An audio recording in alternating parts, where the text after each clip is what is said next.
So, who's ready for a review of an open-world zombie crafting building survival game? Ooh, me too, pick me, pick me. I'd say that a little tongue-in-cheek because I actually like 7 Days to Die, though it's easy to instantly take a look at the quality of the graphic and animations that play behind me and assume it's some disgraceful, hobbled-together mess of a video game, and you'd be somewhat correct, but at the same time, not quite right. In all the years that this game has been out, I've been playing it, and I've been asking people what they think of the game. And I have got every answer from, it's worse than 9/11 and it gave me super cancer, to, wow, I'm loving this game, definitely surprised me. I think it's a game that definitely is worth a look, but it's certainly not a game for everybody. So let's see what 7 Days to Die is all about. For starters, it released over 5 years ago as an early access game on Steam. In fact, it released within a few days of DayZ opening up. The game is still an alpha though, and progress has been agonizingly slow, sometimes with almost a year between updates that, depending on who you ask, are taking the game in a direction many players don't like or that simply aren't as good as older versions. 7 Days to Die is an indie game made by the Fun Pimps, and this is so far their only game. But what is the premise? It's pretty simple. It's an open-world exploration game where you fight zombies and gather items to craft better and better stuff, build a base, and make your character stronger. It's a sandboxy kind of experience. There's no story, really, no characters. You just play the game and do the things you find enjoyable. You begin with nothing, but as you craft and loot and explore the world, you become stronger and stronger until you're a walking armory with a house full of stashed goodies and supplies.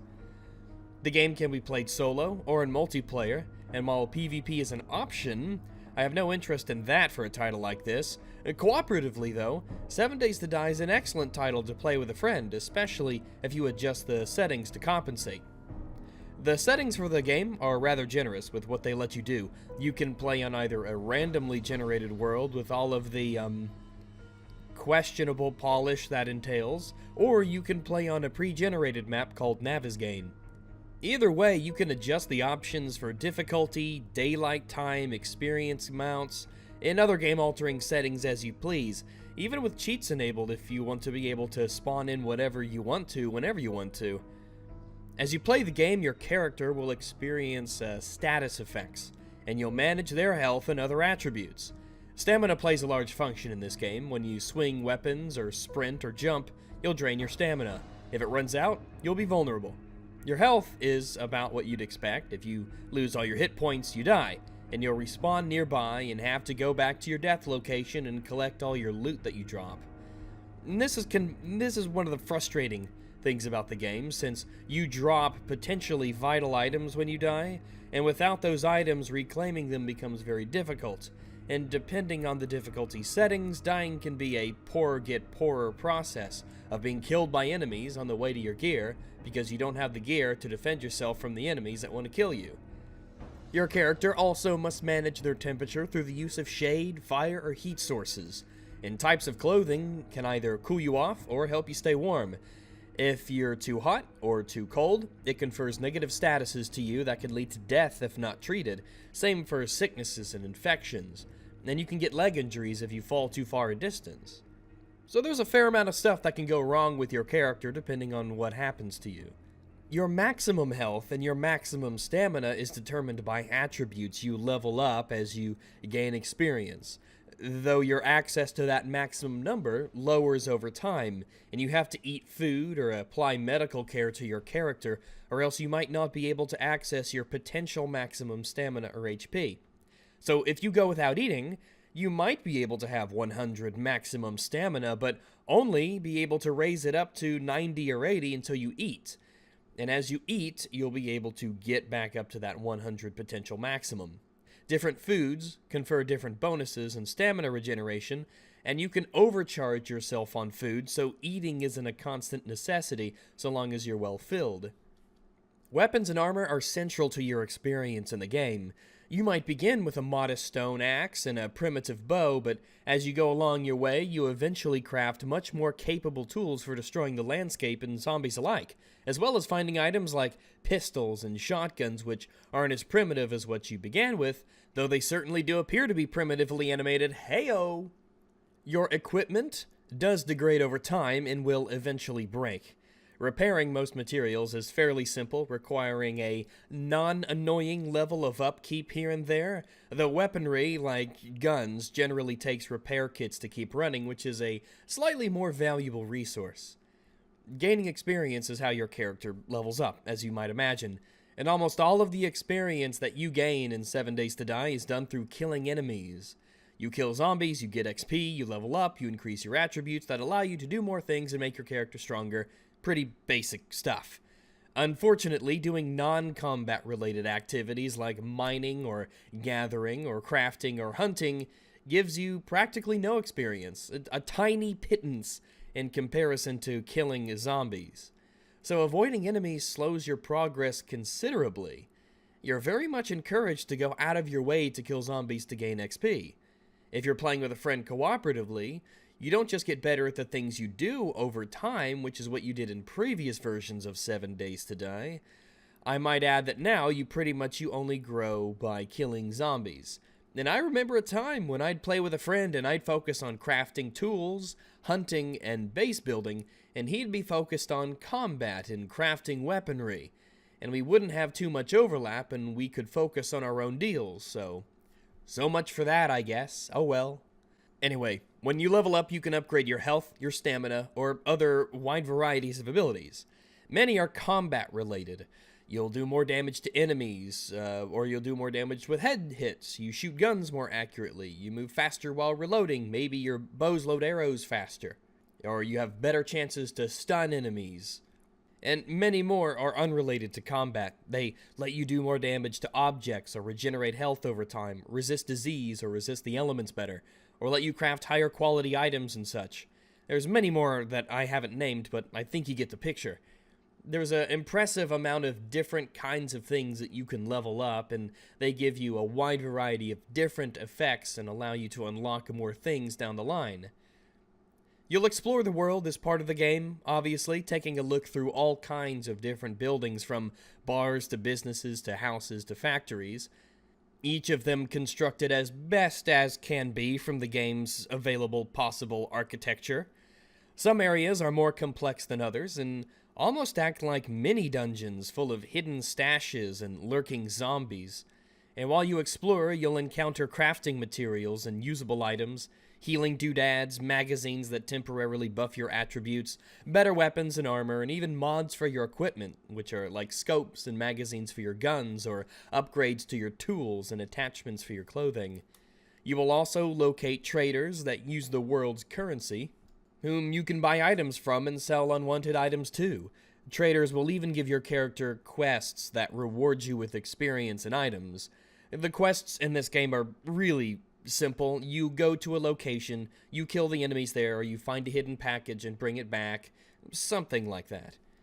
Depending on your settings, a supply drop will be delivered that falls from a plane and will be full of useful goodies, and you can set this to be once every day, or once every week, or really however often or as rare as you like.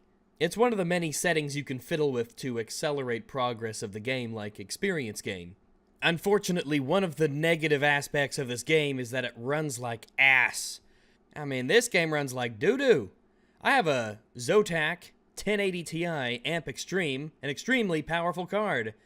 And this game will dip down to, hell, under 30 FPS sometimes. And for a game that looks this, historic, I don't think that should really be the case. I mean, I understand there's a lot going on, there's a lot in the world, but come on.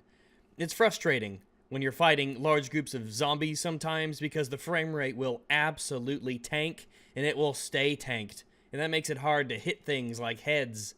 Usually the FPS is fine and bearable. It's not exactly an accuracy-dependent game that requires twitch-based reflexes, but higher FPS is always better, and this game struggles with that at times, so keep that in mind. The combat in 7 Days to Die is, it's simple, rudimentary, basic.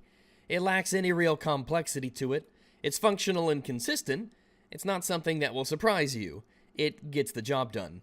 You smack zombies and they die, essentially.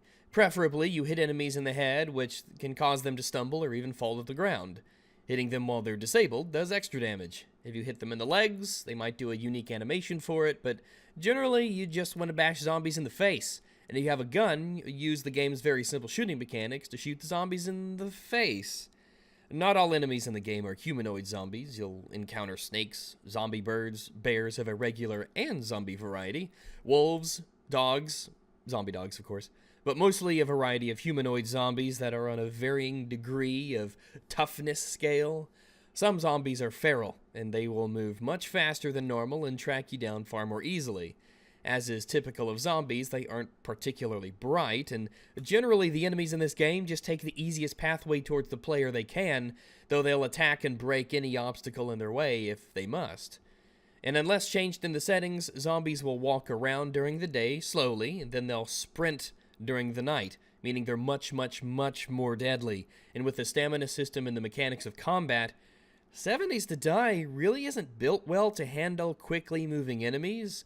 Zombie dogs, for instance, will thrash players who cannot escape taking damage for them because they move so fast.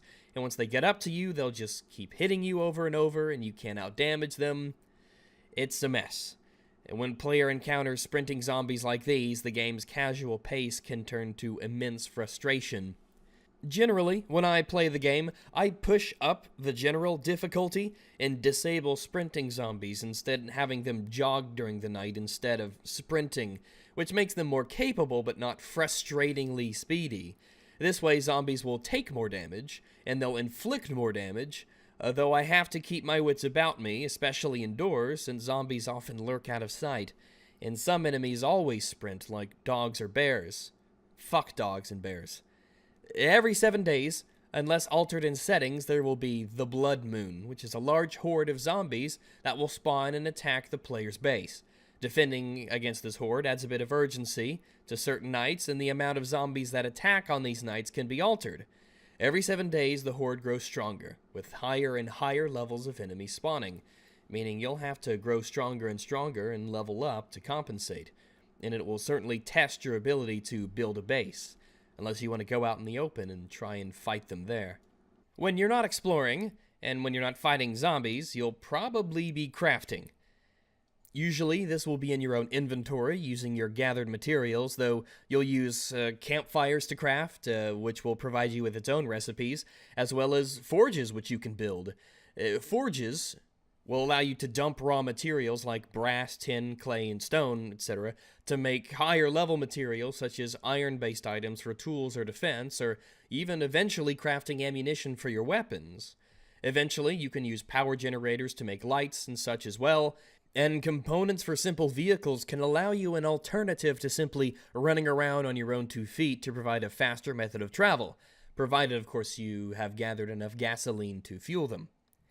Crafting goes hand in hand with base building.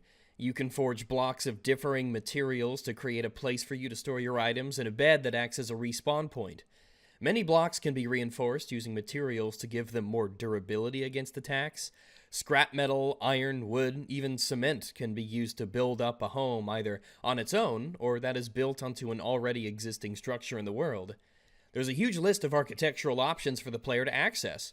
Stairways and struts and supports and walls, windows, doors, hatches. It really is reminiscent of the creativity found in Minecraft, and I mean that definitely in a good way. It's possible to set up all kinds of clever kill boxes and traps for zombies that want to come and attack you. And you can even paint blocks to match an aesthetic if you please. For a creative player who wants to really get inventive with what kind of structures you can build, 7 Days to Die definitely offers you a wide variety of different things that you can mix and match and combine to create all sorts of different structures. In fact, it's rather impressive, but I think I pretty much covered the basics of 7 Days to Die. It's been out for 5 years now and has changed a great deal. In many ways it's better, and in some ways it's worse. Definitely an up and down journey of development. It looks not great. The animations are simple, the gameplay is rudimentary, but despite its rather simplistic aesthetic, there's a great deal of things to do and mechanics to access.